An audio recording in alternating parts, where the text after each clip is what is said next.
Marahil natin ipagdiwang ngayong araw ang ika-4 na po na anibersaryo ng EDSA People Power. Isang makabuluhang araw sa kasaysayan ng ating bansa. Isang araw na dapat igunita at patuloy na alalahanin upang hindi natin makalimutan yung mga naging sakripisyo at pandigdig nila para sa mas magandang buhay at mas magandang kinabukasan ngayon na meron sa buhay natin. Pero meron akong tanong sa inyo. Familiar ba kayo sa flip-top? Alam niyo ba yung trend ngayon sa TikTok na ginagaya nila yung mga lens ng mga sikat na battle ng mga battlegrounds ng mga MC? Teka, bibigyan ko kayo ng halimbawa. Ito, isang banat mula sa Rowdy Poison 13 versus DL noong flip-top taon 16. Sige, kumain ka ng multi kung dyan ka gagaling. Huwag ka lang mapapraning. Iinda at dataing. Ano nasa na si Zoro? Huwag ka lang mga aning.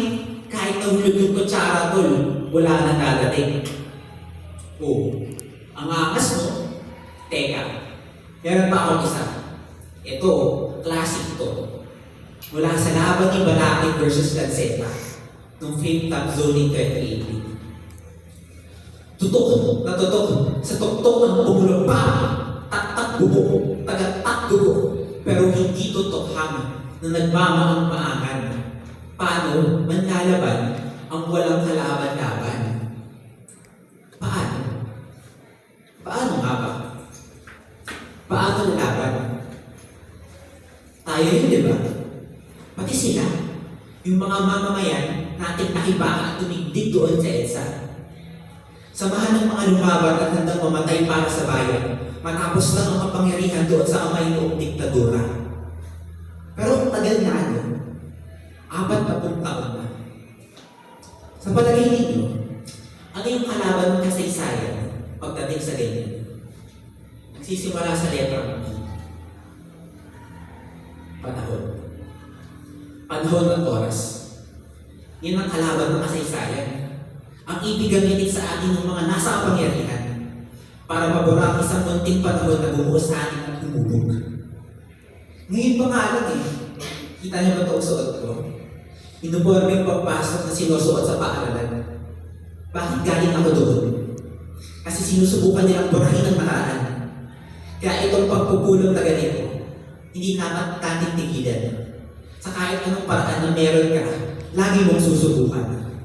Huwag mong kakalimutan. Huwag mong hahayaan. Kahit gaano katagal na panahon, hindi tayo mamamaalam. Dahil hanggang sa ngayon, lalong-lalo na ngayon, at kung tutuusin, magpakailanman. Dahil ang sama-samang boses na akala ninyo ay maliit, diyan sila nabibingi. Mga sama-samang pagpadyak, diyan sila naiihi. Mga sama-samang pagsigaw para sa pagbabago at pagbukas ng bukas ay saka lamang bubukas kapag pinalo natin hanggang sa pagpalabas natin ng mga hudas. Hindi ko na matatagalin, hindi ko na rin makakabain dahil mukhang hindi lang naman ako ang may pagtindig. Kaya nga tayo nandito, kaya nga kayo nandito, dahil pare-parehas tayo ng prinsipyo at pagmamahal sa bayan ay meron pag-ibig. Para sa EDSA 40, hanggang sa mag-50, 60, 70, 80, 90, hanggang sa maubos ang mga nakaupong walang kwenta. Ito ang ating kwento. Handa na ba kayo gumawa ng eksena?